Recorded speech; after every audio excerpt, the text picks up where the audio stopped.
Cynthia ఫర్రర్ April 20, 1795న మార్ల్ బరో, new హాంప్షైర్లో జన్మించింది.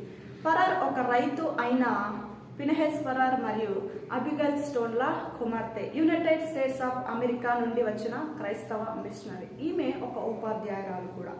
బొంబాయి మరియు అహ్మద్ నగర్లో ఒక బాలికల పాఠశాలను స్థాపించింది. విదేశాల్లో పనిచేయడానికి మరియు నివసించడానికి మిషనరీగా నియమించబడిన మొదటి అమెరికన్ మహిళలో ఈమె కూడా ఒకరు.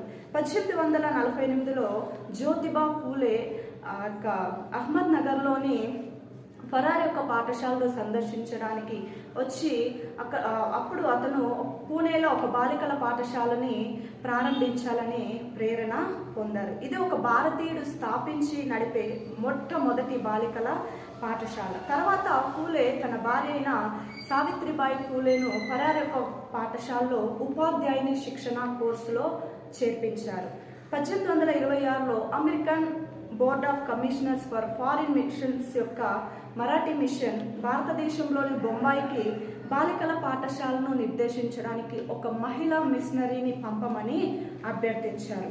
తర్వాత భారతదేశానికి వెళ్లే మిషనరీ బృందంలో భాగంగా ఆమె జూన్ 5, 1827న బోస్టన్ నుండి అమెరికా బయలుదేరింది. కొంతమంది భారతీయులు ఆడవారికి విద్యను అందించడానికి వ్యతిరేకత వ్యక్తం చేసినప్పటికీ 1829 నాటికి ఫర్రర్ పాఠశాలలో దాదాపు 400 మంది పైగా భారతీయ బాలికలు చేరారు.